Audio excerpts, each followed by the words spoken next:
The year is 1916.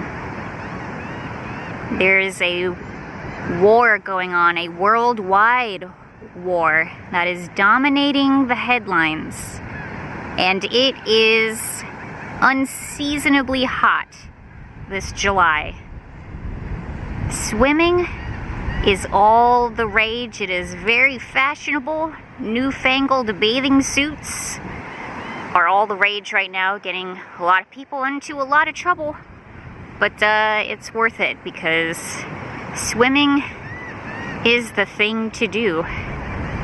That's all anybody from New Jersey, Pennsylvania, New York, everyone up here in the Northeast really wants to do. They want to come out here to the Jersey Shore, go for a swim, enjoy their time here on the beach. Unfortunately, nobody could have predicted or knew that tragedy would happen here. Folks, today we are talking about a story of tragedy and sadness, unfortunate events, but also courageousness, heroism, and a lot of science. Myths and legends, folks. Myths and legends here on the Jersey Shore. Hello everyone, welcome and welcome back. As I have mentioned now, we are back here, I should say, in New Jersey, specifically on the Jersey Shore, and more specifically in Beach Haven, New Jersey. That's the beach right out back here. That's the Atlantic Ocean. That's why it's so windy, and I very much apologize about that, but it is the beach. Today, we are doing something very different for the channel. I know I say that a lot, but this time I really mean it. We are doing something very different that we haven't done before. We're gonna do a little bit of a history lesson today. It's hard to really even say where to start with all of this, but I guess I will start with the fact that if you didn't know this, Jaws, the movie Jaws, is one of my most favorite movies of all time. I love that movie. I've loved it ever since I've seen it. And I've kind of been a little bit obsessed with it ever since. One of the things that has always interested me about it is the fact that Jaws is actually based off of a true story that happened right smack dab here in New Jersey on the Jersey Shore. So that's actually what we're going to be talking about today. I'm going to be going over kind of the history of the real live actual events that happened, that inspired the novel, that inspired the movie of Jaws. Now the shark attacks actually happened in 3 separate locations. The first one being right here in Beach Haven, New Jersey. So that's where we are starting off the video. I'm going to be showing you the other 2 locations as we go forward as well. So yeah, hopefully you all enjoy it. Again, very different for the channel, but hopefully you all enjoy it. So, okay, without further ado, let's get started. Let's go. By the way, this is a good time to mention before we get any further.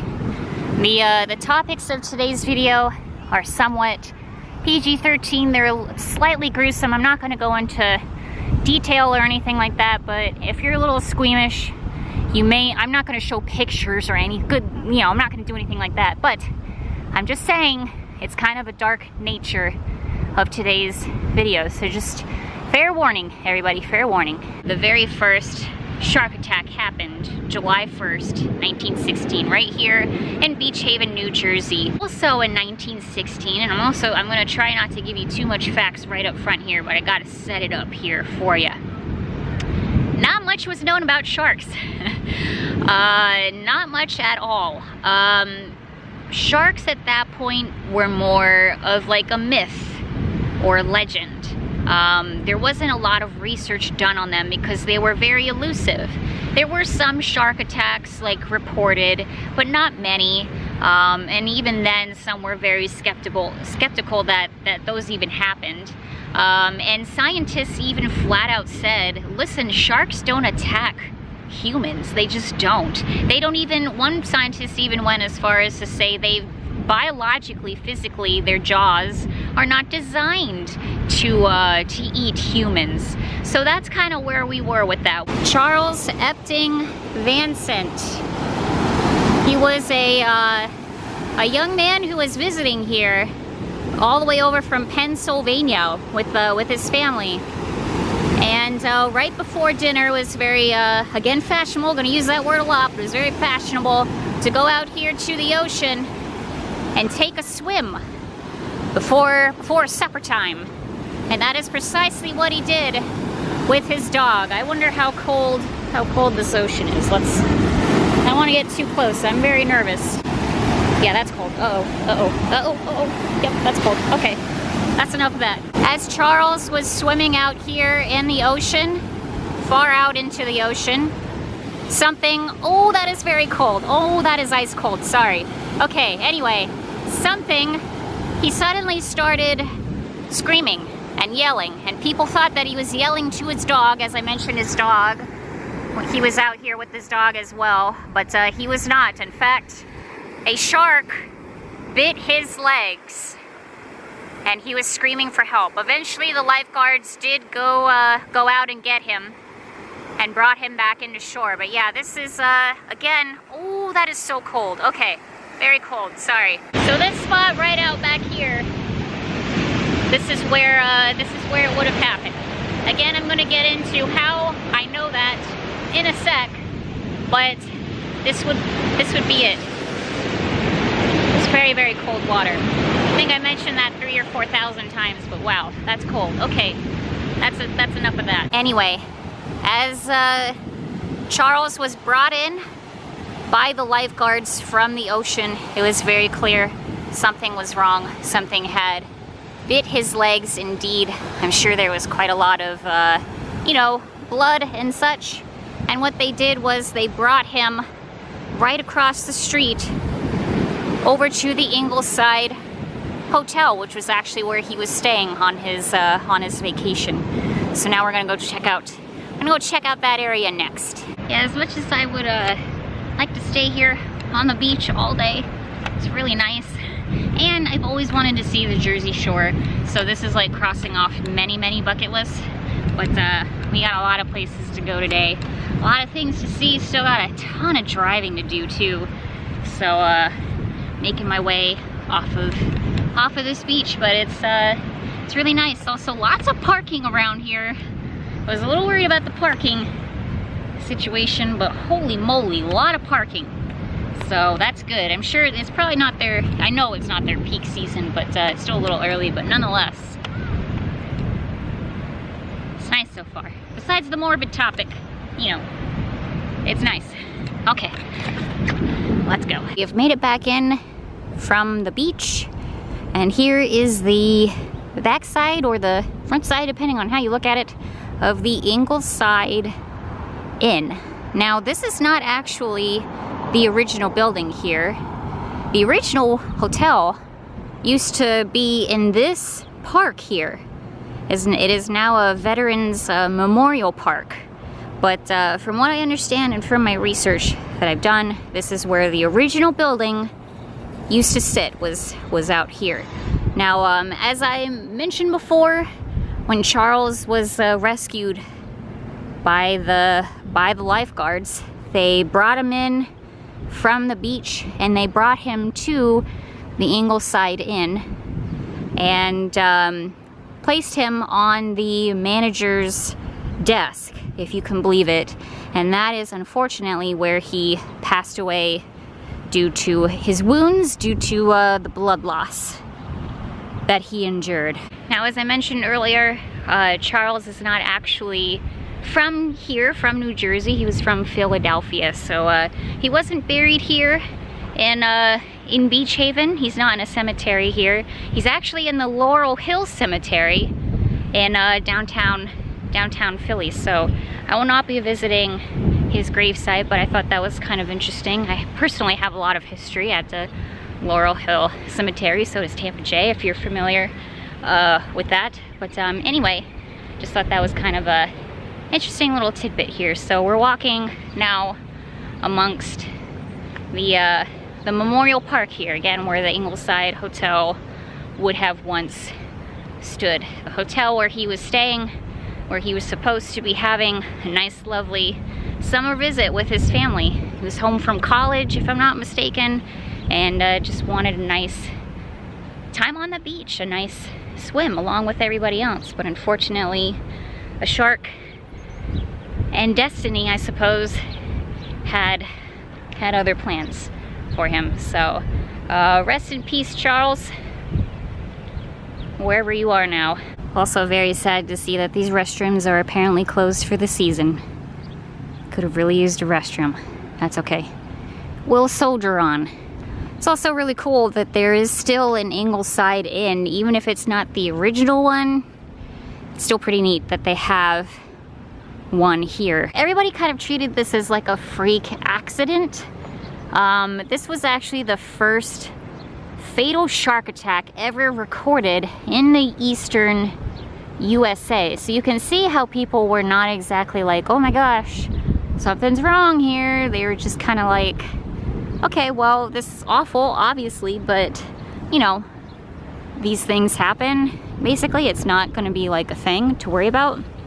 So, nothing really happened. The newspapers were very subdued in their reporting of it, and many were even just like flat out skeptical that it even happened in the first place. BT Dubs, if you're coming here to visit, you can park right along this Memorial Park. I'm sure it'll be busier as the season goes, but wow, there's a lot of parking here. Really glad that I parked like 10 minutes away from here off of a really busy street. Oh well, I need the walk anyway, right? Right. Ooh, this place looks really fancy. I imagine lots of places that looked a lot like this back in the day, back in 1916. Also, holy crap, how did I walk past this ice cream cone trash can? What? That's adorable. Also, thank you to this random Taco Bell on the side of the road for letting me use their facilities. I also got some sustenance for my long travels on the road. Did not get a Mexican pizza, but I got this frozen Baja Blast, which literally tastes like melted down pixie sticks, and I am not mad at it. And before I get too much further, I wanted to say that this video's coffee, or in this instance, very melty Baja Breeze Blast Freeze thing here, is sponsored by Bullwinkle J Moose. Thank you so much. You have bought me quite a few coffees. You're a huge supporter of the channel. You're one of my coffee buddies. I really, really appreciate your support as always. So glad that this video that means a lot to me, that I've done so much research and time and effort on. I'm so glad that I can be able to shout you out in this one. So thank you so much, Bullwinkle J Moose. Really, really appreciate it. Thank you. Yeah, this is quite a different beach town than the one we were at before. This area is, I believe the word is bougie. Oh yeah, and once again, sure is a lot of parking around here. Walked a heck of a lot farther than I really needed to. Again, folks, this is called the Essex and Sussex Hotel, or at least it used to be. Now it's actually a condominium complex. However, the building is the same. It's the original building from 1916. Used to be a hotel, now it's condominiums. We're going to get into why this is important again in a little bit. Just wanted to point out this landmark here for you at the beginning to set this up properly for you. This doesn't have anything to do with sharks, or at least not that I know of, but that little wagon there, that's adorable. I don't know what it is. It's really cute though, like little covered wagon there. Hey, welcome to Spring Lake. This time looks like we got a really cool boardwalk here. I like that the sides here, the railings actually say Spring Lake. This looks very new. This doesn't look like a 1916 original boardwalk, but it's still really, really neat. Wow, they even rolled out the blue carpet for us. So the day now is July 6th. If you recall, the first attack happened on the 1st of July, and now it's several days later, July 6th. Charles Bruder was an immigrant who came here to work right here behind us at the Essex and Sussex Hotel. If I'm not mistaken, he was a bellhop or something along those lines, but he worked at the hotel behind us here. And one day he decided to go out into the ocean ahead of us here for a swim, again, as was fashionable and almost customary at the time. And well, unfortunately, he did not make it back to shore alive. So we're gonna go out there now, talk about that a little bit more. Actually, just taking a minute here to appreciate where we are. I think this is the last beach that we're heading to today, and it's historic. It's a historic beach.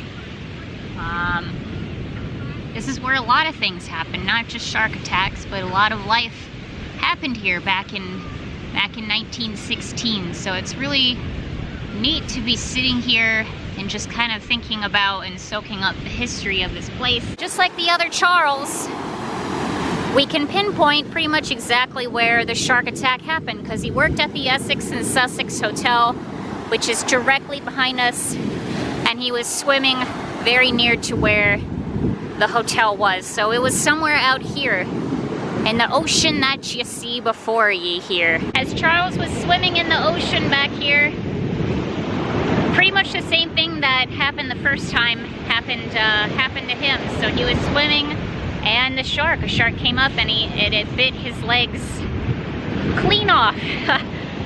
So the lifeguards spotted him out there thrashing about. They actually, sorry, this is a little gory, but they saw quite a lot of blood out in the water. So they took their lifeguard canoe and headed out there into the ocean to save him. And they got him on the canoe, but unfortunately he died on his way into shore on the canoe due to his wounds and to the blood loss. So rest in peace, Charles Bruder. I'm very sorry that you had to pass away like this.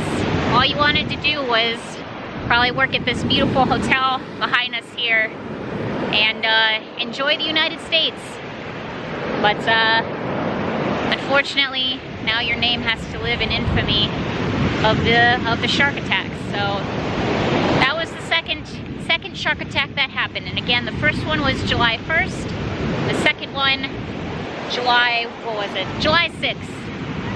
So 5-day span of 2 shark attacks happening, and that's very, very important for this next piece that I'm going to talk about in a sec. Away from the noisy ocean. Also, by the way, it's freezing. It is cold. It is very cold. I see why this place is not busy. It is way too cold for a beach. Way too cold. Okay, let's go back in. Charles, once again, was not from this area. He was an immigrant, but he was actually buried in Manasquan. I believe that's how that's pronounced, Manasquan, New Jersey. So I will not be visiting his grave as well. But yeah, once again, another look here at the Essex and Sussex.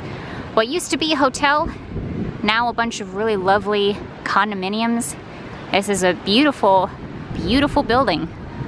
And once again, the same one from 1916. As I walk along the boardwalk here, sorry, it is again very windy. It's a beach, so it is what it is. But as I mentioned before, this was the second shark attack within 4 or 5 days there. And prior to this, that didn't happen. There was like none. As I mentioned earlier, the first Charles that passed away, that was the first recorded shark attack, fatal shark attack in the Northeast. So this was unheard of. And because of that, because there were 2 shark attacks within just a matter of days, people went nuts. They went bananas. It was basically a shark frenzy at that point. Beach establishments, they started closing. They started getting less and less business. Pools and other areas of bodies of water that was more well maintained, not the ocean basically, they got a lot more busy. And also there were a lot more beach patrols out there, a lot more lifeguards, and they installed like wire shark nets out in the ocean as well. People went kind of bananas. They really felt that they had a man-eating shark on their hands. So that kind of started, after Charles Bruder here passed away, yeah, the shark frenzy that we think of when we think of Jaws, that's what kind of started. But it doesn't get, it reaches its peak when we get to our next location. If I had truly known that there was a boardwalk that went all along here, I would have definitely just walked along this and not along the side of the road out there. But that's okay. We're walking back now. It's fine. There sure are a lot of geese out there. Look at all of them. It's goose city. Oh, there's swans. There's swans. Wow, that's a lot of swans. Holy moly. Some of the swans I've ever seen at Swan City. Okay, we've made it to our next and almost final destination here on our trek to find these shark attack locations. On the side of the road here, walking down this little pathway, the Matawan Creek. That's right, we are in Matawan, New Jersey now. This is not a beach town, folks. This is not a beach town. It has a lot of lakes, a lot of creeks, lots of places to go swimming in theory, but not a beach.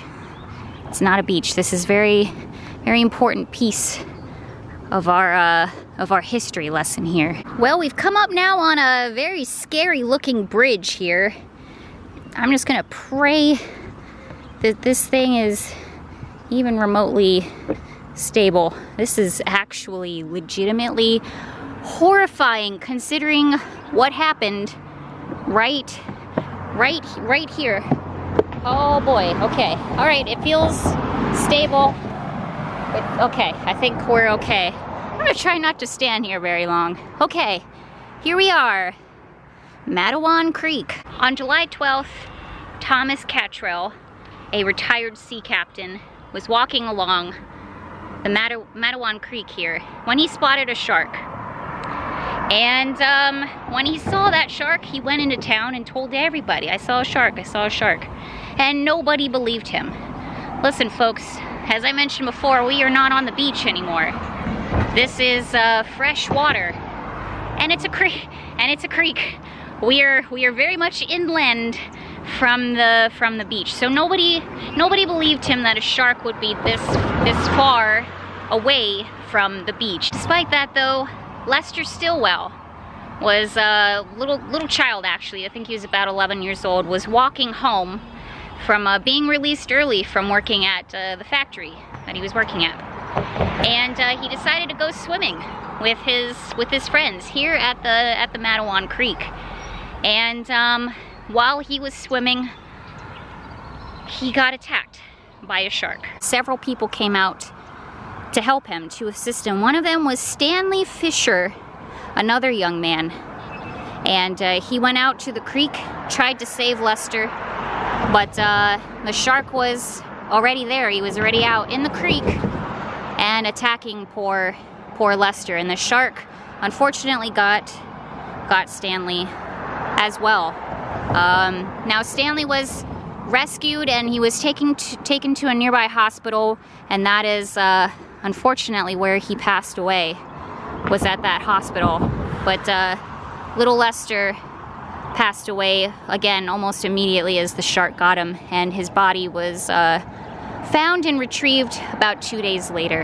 And folks, directly across the bridge from where we're standing and over this incredibly busy road, surprisingly, is the famous Matawan shark mural that was painted in the same location that the shark attacks happened here at Matawan Creek. So they probably, I'm not sure if they happened like in here, or if they happen behind us where I was showing a second ago, or if they're through the tunnel. I know the exact location is very hard to get to. You have to get there like via like canoe or kayak or whatever. But I wanted to show you the mural here. Someone painted not all that long ago in honor of the victims of the shark attacks here in Matawan. You can see right next to the shark, it says 1916. Again, that was the year that all the shark attacks happened. So very cool to see this in person. I actually wasn't sure if I would be able to or not. From the research I did, it sounded like it would be very difficult for me to get to this spot, and so I'm really glad that I was able to see it for my own eyes, and I can show it here for you. So there you go. Matawan shark attack mural. The next attack by the shark was about 30 minutes to an hour away from here. Number 100 of yards up the creek. And the victim, or the survivor I should say, Joseph Dunn, another young man. He was, again, same thing, swimming in the creek, and shark bit off one of his legs. But fortunately for Joseph, he survived. He actually survived the shark attack. The only survivor of them all. And again, folks, all of those attacks, all three of those attacks, Lester, Stanley, and Joseph, those all happened on the same day, July 12th, 1916. Directly across the street from us now, Memorial Park for the victims of the shark attacks of 1916. So we're gonna cross the street and go check it out. First though, I wanted to point out this memorial here for the Matawan Fire Department, apparently. I really like this one. It doesn't appear to have anything to do with the shark attacks. Looks like it was dedicated in the 80s, 1980. But it's very nice. I like that this is like just a whole Matawan Memorial Park area, which I guess, you know, that's what the name implies. So that makes sense. So getting back to our history lesson here. As I stated, 3 attacks in one day. And not only that, but it wasn't on the beach. It was inland. So at this point, everybody kind of felt like no one was safe, and they really felt like they had, like I said earlier, a man-eater on their hands, almost a serial killer of a shark, basically. At that point, the townsfolk here of Matawan, they decided to basically rebel and try to do something about the shark. They actually, like a lot of the townsfolk, went into town and they bought all kinds of weapons and things like that from the local town merchants to try to get this shark back, basically. Anything from guns to dynamite to all kinds of crazy stuff. And again, this may make you think of Jaws, of how tons of people in the movie Jaws, how tons of fishermen and just average everyday people went out on their boats, rented boats, bought weapons, nets, all that sort of stuff to try to find this shark and take down this shark. That kind of actually legitimately happened. Tons of fishermen were out and about as well looking for the shark. In fact, hundreds of sharks were hunted and killed during that time as well. So there's that. Also, again, World War I, but the World War was going on during this time, dominating the headlines, as I mentioned before. Well, not anymore. Now it was all about sharks. Sharks were dominating the news. They were so hot right now, basically. You know, it was the thing to talk about, and the fact that overshadowed the news of the war was a pretty big darn deal. Speaking of the World War, this monument here is, they're calling it the Matawan Honor Roll. in memory of those who served their country in the World War 1917 and 1919, and they have a list of all of those people here on this nice plaque. It wasn't until July 14th, so 2 days after the last attacks here in Matawan, that a gentleman named Michael Schleiser, I believe is how it's pronounced, he caught a great white shark. And again, we're getting a little gruesome here, but they cut open the shark, and its stomach's remains were indeed that of human. They were human remains inside of that shark. Indeed, even the scientists, the original scientists who said that, you know, sharks don't eat man, you know, they're not genetically designed to eat humans. They had to go back on their word. They had to go back and say, nope, we made a mistake, because these sharks can clearly eat humans. So as you can see, science was changed that day. We learned a lot more about sharks because of these unfortunate attacks. After the shark was caught, there were no more killings after that. So it was generally believed that that was the shark that Michael Schleiser caught was the shark that had done all of these killings here. Now that, and the shark was also, Michael also happened to be a taxidermist, so he taxidermied the shark and put it on display, etc., etc. Again, quite similar to Jaws. But anyway, businesses never recovered after that. The damage was pretty much done. The mayors of these various towns all along Jersey Shore tried to convince scientists to publicly say that sharks are not a problem. You know, you can come and swim and it's safe. Again, very much like Jaws, that actually did happen.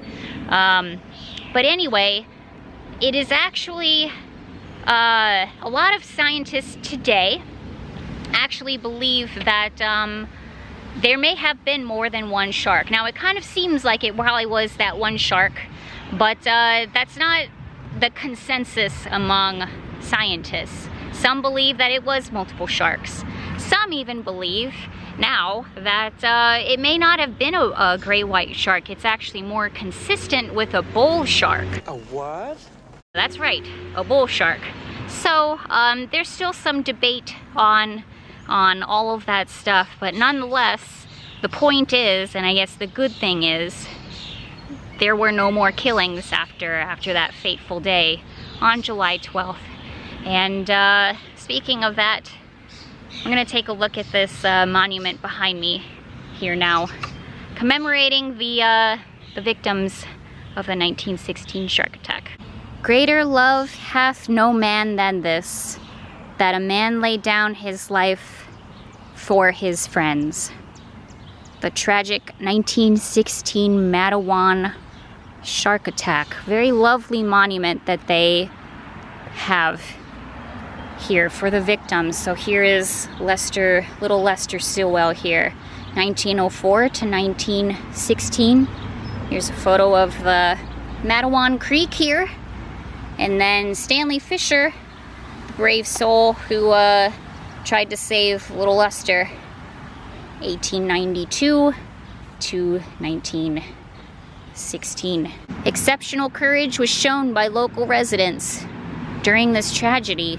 This incident was an inspiration for novels, books, and movies. So there you go. Another look at the photos here. Really nice little memorial here, marking the 1916 shark attacks here in Matawan. Looking out on Matawan Lake now. But I wanted to say that, you know, these shark attacks, these 1916 shark attacks, they live in infamy because of how many attacks there were in such a short amount of time.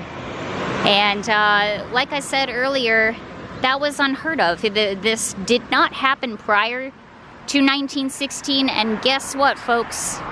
It hasn't happened since. This has been the only time in our history that so many shark attacks happened, again, in such a short period of time. So as I was saying before, you know, scientists are still not in consensus as to whether or not it was just one shark or if it was multiple sharks. But considering that fact, it kind of skews in the direction of one shark, one man-eating serial killer shark, just like Jaws. So, why did all of this happen? Well, basically we don't know. It's still undetermined why all of this happened in the first place. There's a lot of different theories. I'm not gonna go into all of that, but the main consensus is that it was just hot. It was just really, really hot. And what happens when it's really, really hot outside? Well, people go in the ocean and they swim. And the more bodies that there are out in the ocean, well, the more targets that a shark has. So that's kind of the leading theory as to why these attacks happened. But it also begs to question, well, it's been hot before. There have been plenty of bodies in the ocean before. Why hasn't it happened again? So, again, lots of different theories out there, but that at least is the leading one. So, okay, we have one more stop on our trek here, and then we're done. Folks, we are now on hollowed ground. This is the Rose Hill Cemetery, and somewhere in here is where Lester and Stanley are buried. I'm not sure if I will be able to find their gravestones. Even if I did, I would not be putting it on the channel because even though I'm here and I'm doing like a wide sweep of it all, I don't know how I feel about showing specific graves on the channel, but this is where they are buried. So if you ever come here yourself and you want to pay your respects, this is where you would go. I don't know exactly where. This is a bigger cemetery than I thought, but they're in here somewhere. So I'm gonna just do a loop in here and then head on my way. Also, Frog City down there, folks, I hear nothing but frogs, and I'm like really, this is freaking me out more than being in a cemetery right now. So okay, I'm gonna get in my car. So the question that remains is, where do we go from here? Matawan has struggled over the years to figure out how to deal with this and the proper way to commemorate what happened. Not all too long ago, back in, oh, I just saw a woodchuck. Not too long ago, 2006 to 2008, they had a shark festival sort of thing where they actually like really legitimately celebrated sharks, basically, and kind of like what happened, and they did like face painting and tours and like all kinds of different stuff, like a festival. That did not last too long for various different reasons, but a lot of the kind of consensus was like, is that the proper way to remember this event with a celebration? Some people were not quite so sure.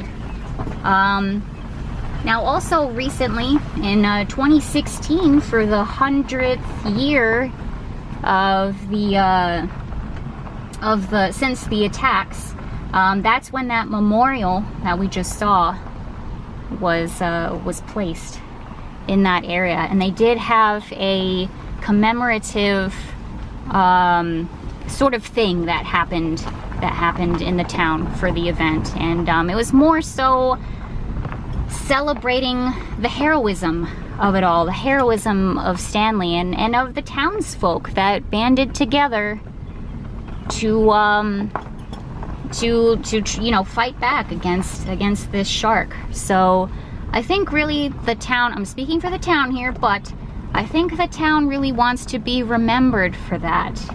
You know, the story of Jaws is quite gruesome and horrifying, but I think the townsfolk really just want to be remembered for the heroism and the courageousness of its people.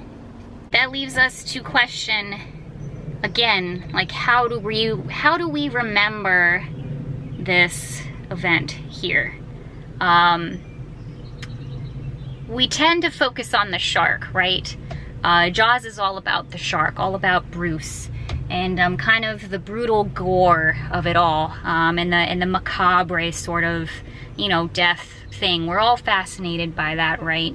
But I'll tell you, the whole point of this video was to talk about the people that this event actually affected. And it affected many people, because it's not just the victims of the shark, but it's their families and their friends who have had to live the rest of their lives with the fact that their loved one was attacked by a shark. So I think it's important to think about these things when these stories are based off of real events. You know, I think we should focus more on the people and what actually happened, and their lives, and how all of that was affected, and not so much the Hollywood glamour of it all. So I hope that I did this story justice for them. As I'm sitting here again in my car, but on hollowed ground, they're in here somewhere, and I just hope I did them proud and, you know, honorable, and did this in a way that was respectful, because that was my #1 goal, was to make it respectful. And to let people know, like, you know, your names and your lives and all of that stuff. So I hope I did you proud, and I hope I did you right. So, okay, let's head out of this cemetery, away from Frog City, more importantly, and let's wrap up this video. So this is interesting, right across the road from me. It looks like it was once a Dunkin' Donuts, says coming soon a Cards Mart, but it also looks like it was once a castle. So I don't know what's going on here, but I like it. Alright folks, well, that is gonna do it for today's adventure, right out front of this random building here on the outskirts of Matawan, because I planned literally everything except for the outro. Arguably one of the most important parts of the video. Anyway, thank you all so much for watching. I really appreciate it. A lot of time, a lot of effort, a lot of research went into this video. So thank you so much for watching it. If you made it all the way to the end, I really appreciate it. Let me know in the comments below if you like this sort of thing. I'd love to do more things like this. This was a lot of fun. It's kind of weird to say that when it's such kind of like a dark kind of story that we just told, but I do like doing the research, and I like presenting the information for you and showing you the actual places. I'm not sure, it felt like a filming location sort of thing. I don't think I'm ever gonna do filming locations except showing like a couple of things here and there, but that's kind of what this felt like. So I don't know, I might do more things like this in the future. If you enjoy it, please let me know. But regardless, I had a really good time. This is again something that was kind of in the works for a long time. I've been researching for a while. I've been reading several books and all kinds of stuff. Like I said, Jaws is one of my most favorite movies. So to actually be able to see the real live places and the real live events and retell that story for you all of the real story of Jaws, just really awesome, really awesome for me. So again, I really hope that you enjoyed it. And yeah, okay, well, thank you all again for watching, and once again, I say this all the time, but I really do have very big plans for next weekend as well. Very, very, very big plans. So you're gonna wanna stick around for that for sure. So, okay. Thank you all again for watching, and I will see you next time. We gotta get out of this building here. Still got a long drive ahead of me. We're in New Jersey after all. So, okay. Well, bye everybody. Bye-bye. They give you tickets, eh? Are you watching the video? It's like playing in my subscription feed.